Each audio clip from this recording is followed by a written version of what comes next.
Hello everybody. Today we will be proving forward and backwards the Pythagorean Theorem. In other words, let us look into a triangle, okay?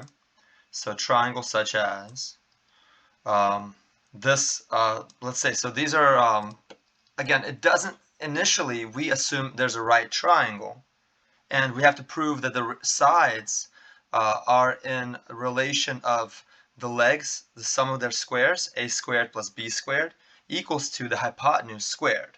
So that's the forward proof of the Pythagorean theorem. In other words, that if you're given a right triangle, right here, let's say here's a right triangle, with arbitrary sides otherwise, so in other words we have, this is a right angle, 90 degrees, okay? This is some side, let's say the length is A, and this is some side base, so the length is B, hypotenuse length is C. And so we can prove that, first we were going to prove, A, if, let's call this C, okay, this is vertex A, this is vertex B, okay, so if measure of angle C is equal to 90 degrees, okay, then we have a squared plus b squared is equal to c squared. Always this correlation, always this equation holds between the three side lengths. And b, going backwards, the converse of the statement. Very few people usually actually prove this part, okay? And this is if we have a and b and c satisfying, a squared plus b squared equals c squared in the triangle, then the measure of angle C, the largest angle, is 90 degrees. And of course, some of those details that I said, the largest angle, and so on, make sure you understand they're part of these statements. So proof of A, proof of this, proof of A, okay? Here we go. Here's one of the proofs I really enjoy when doing proving the Pythagorean theorem when I do this, let's say, in my trigonometry or geometry classes. So I take a triangle. Let's actually take this exact one I have here. Okay.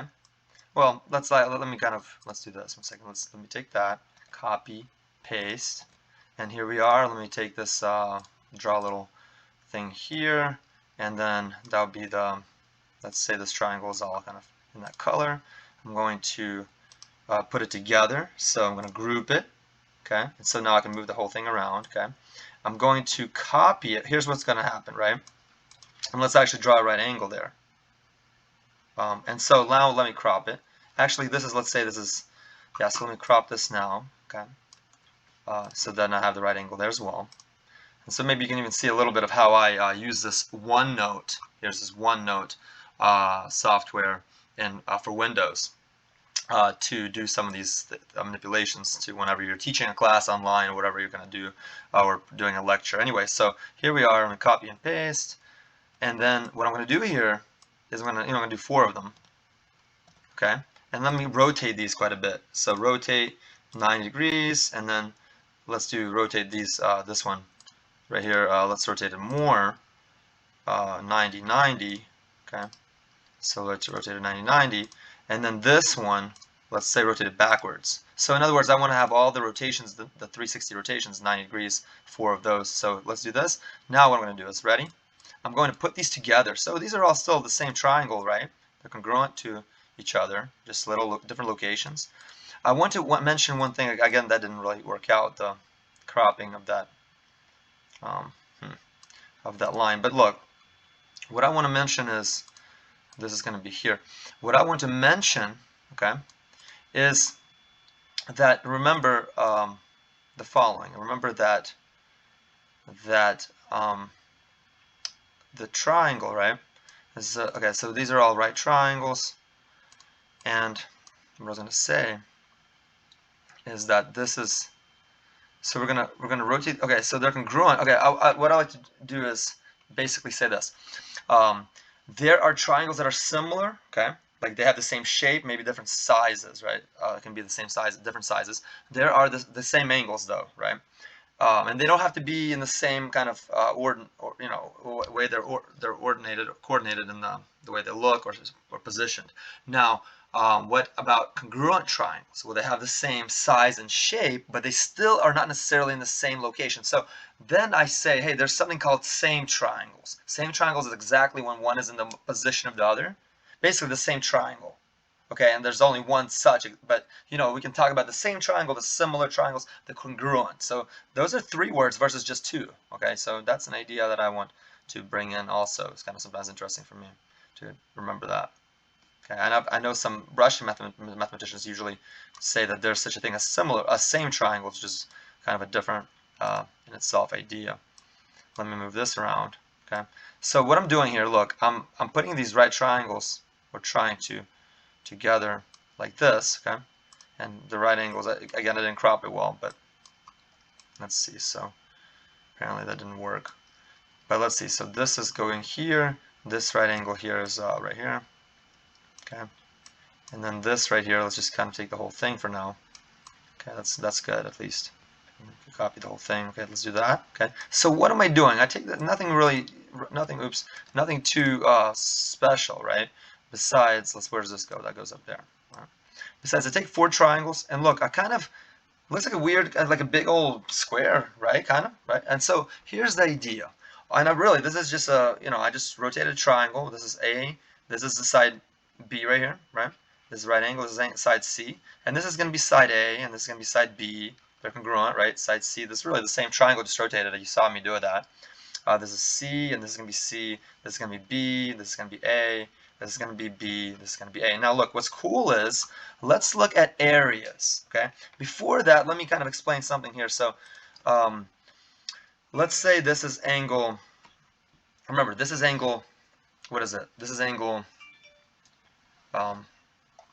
A, right? So this is angle A. And all of these small angles are angles A. Angle A is like they're equal in measure, right? So those are here labeled by the red double arcs there are going to be all equal in measure. Okay, so they're same basically angles. And then look at this one. That one's going to be equal in measure to this one, right? Equal in measure to this one, and equal to measure in this one. Now, what's interesting is these are all right here. These are right angles, right? And so, for example, if this is alpha, and this is beta, right? And this is beta. They're all going to be alpha, beta in a sense like that, okay? And then this is alpha, this is beta, this is alpha, this is beta. Okay, so look, what I'm going for is, there's an argument that sometimes I present. Actually, really quickly, let me do that for you. So let's take 2 parallel lines. Why not, right? And let's look kind of corollary, let's say, for this specific example here, okay? Or a little kind of little axiom that we have to look into. So, not axiom, but kind of little. So look, what I'm going to do is the sum of the angles in a triangle is 180 degrees.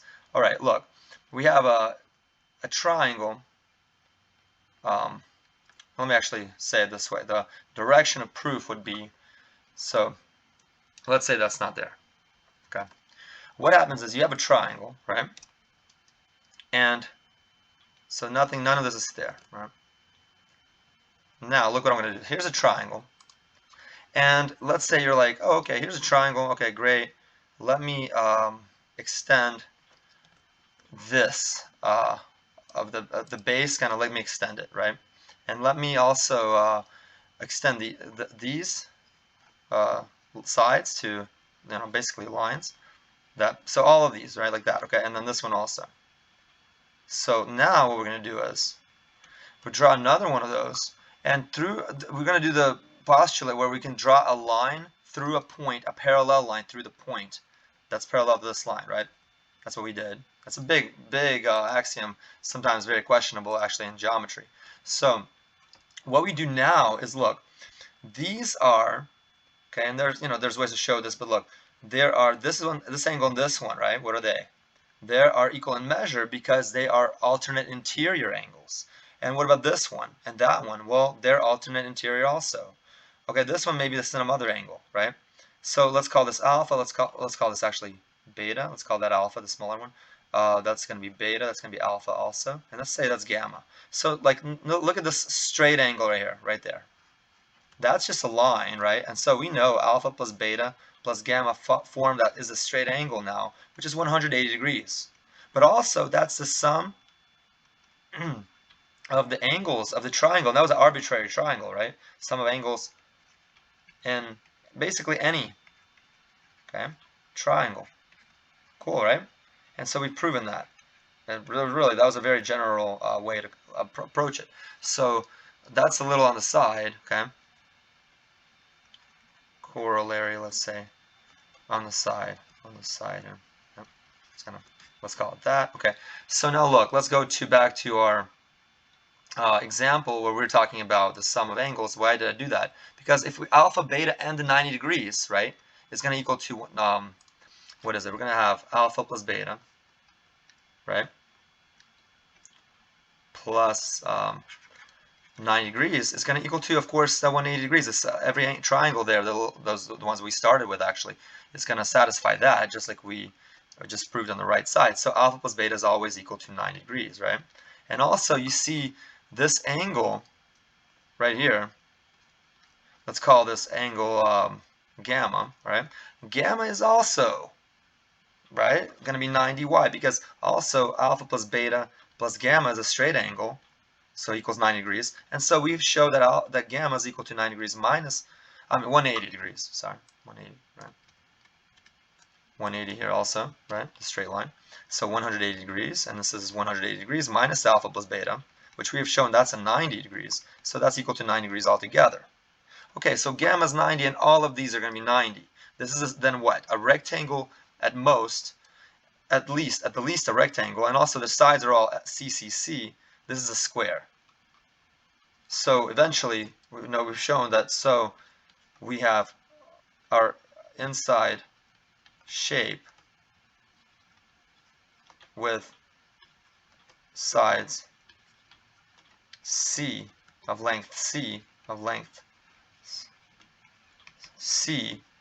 is square. Okay, so if that's a big thing, because now look, what we can do is, let's do the area argument. Okay, so let's do the area of the whole thing. Also a square, because a plus b sides, and right, the angles are 90 degrees. So outside, so our, let's say inside, let's say it this way, inside outside shapes, inside and outside. So this is two square shapes with sides of lengths c equals c and equals to a plus b, right? That was the outer one, are squares. So that's kind of taking care of both those, right? Are squares. So we have area of the big square, right, is equal to, that's a plus b squared, right? A plus b times a plus b, all right, which is equal to a squared plus 2ab. Don't forget that algebra, right? You have the middle term, okay, plus b squared. If you do the FOIL method, you will get ab, ba, and you add it up. Commutativity, ab, ba, summation is ab summation, which is 2ab. Just make sure you never miss that middle term, okay, for those of us younger in the algebra context. So anyway, that's the area of the square outside. Also, what is it? What's another way to write that area? Well, it's a bunch of those triangles. Look at this right here. You see how it's four triangles in the inner square, right? Well, what's the area of a triangle? It's half of a rectangle of that little triangle. So also, area of this four triangles, let's kind of call it this way, like that, and the little square is going to equal to 4 of these 1/2 ABs, right, based on the side of the triangle. So 4 of those triangles plus c squared, right? That's the inside area of the little inside, that inside square, the smaller square. So we have now, we basically, you see what we get? We get that they are equal to each other. So a squared plus 2ab plus b squared is equal to 4 1/2 ab's plus c squared. Now what does that mean? A squared plus 2ab plus b squared is equal to, what is that? 4 1/2, that's 2ab plus c squared. Oh, guess what happens? This is a pretty cool argument. 2ab's cancel, and you have a squared plus b squared is equal to c squared. Okay. Now, let's go to argument B. So that's argument A, proof, right? We're done with that. Let's look at, what about it being, and this is actually probably lighter of a proof, but let's see, why is it, if they are satisfying the ratio, and we don't know if it's a 90 degree initially, 90 degree, we do not know. So proof that, let's say, given a squared plus b squared equals c squared for the triangle, let's say, so I draw a triangle. Let me actually specifically draw just three lines. Here's A, maybe. Here is another one. We're going to do this as B. Okay, something like that. Kind of, let's keep it a little bit off from it being exactly 90 degrees, right? So let's say we have this, right? Now, here is our A, let's say, here's our B, and here's our C. Okay, and we have this A squared plus B squared plus C squared is being satisfied. Now, let's say this angle is, angle C, let's call it gamma. Okay, so this is gamma. And I'm trying to show, hey, this 90 degree, gamma is 90 degrees, this is a right triangle. But we don't know that initially, let's say, we just know this. So how do we show that? You know what, I'm going to take the same triangle, okay? Kind of, not the same, but let's see. So I'll take a triangle, okay? And what I'm going to do is I'm going to say, hey, so I have a triangle. Oh, actually, let me do a better job than that, okay? I'm going to take this side right here, specifically that exact side that has length A. I'm going to just copy it. Just draw it over here. Right? That's A, okay?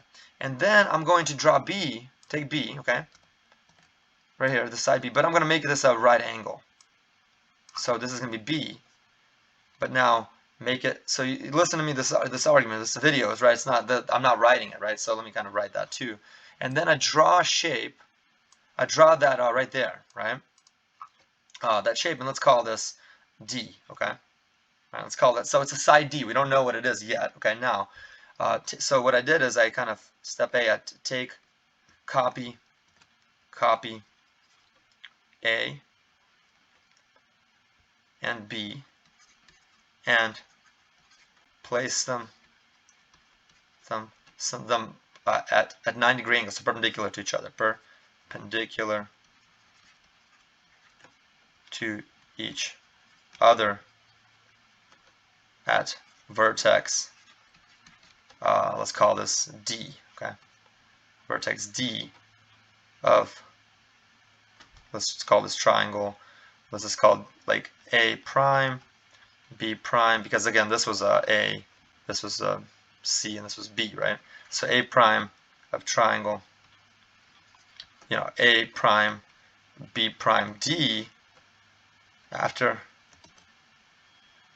connecting, you see this is kind of what I would have done, what I would have said after connecting A prime and B prime with segment, okay, of length D. Now, ready? Part B. That's kind of a big part. We could have broken down into more steps. Part B. We know from part A, right, of our kind of theorem we know from a, proved above. Let me make this neater. Proved it above, right? That what? If this is a right angle, see that, 90 degrees, right on the right, that we have, because it's a right triangle, A squared plus B squared is going to have to equal to D squared. Okay. Also, substitute. So we substitute using given condition. Remember, we're given, this is what we're assuming, that A squared plus B squared is equal to C squared, all right? So we have A squared plus B squared is D squared, and C squared, so it's going to be C squared is equal to A squared. Let's do the reflexive property and symmetric property. So A squared plus B squared is equal to C squared is equal to A squared plus B squared, right? Reflexive property. And then we're going to have equals to what? That's also equal to D squared. So in other words, C squared is equal to D squared. Now we're talking about positive, right? So C is equal to D. C is equal to D, right? Okay. So C is equal to D. So what then? Well, then we have C is equal to D. So triangles are congruent, right? Same congruent by the side, K. So congruent by all sides are the same. Side argument. So, right, the sides are the same. ABD, ABC, they're all ABC, ABC. So now, in other words, ABC triangle, okay, is congruent Okay, let's do this. Congruent. So to triangle A prime, B prime, like this exactly, right? D. Okay. But since angle D is 90 degrees, so is angle C 90 degrees, in other words, right? And so we've proven, right? So angle C, so ABC is right triangle with that gamma angle, with angle C measure. This is measures, right? If you want to really be precise a little bit more, measure angle C is equal to 90 degrees. Cool, right? Okay, hope you enjoyed this proof. Okay, it was just kind of a little freestyling going on there. And please see what, always when you look at an argument, make sure you understand that both ways may work, may not work. And so Pythagorean theorem is usually considered, oh, a squared plus b squared is c squared because we have a 90-degree angle. But you see, what if you have a squared plus b squared plus c squared? Then you will have to have that 90-degree angle. So it's an if and only if condition. It's sufficient, and it's also necessary for there to be a 90-degree angle to have a squared plus b squared is equal to c squared.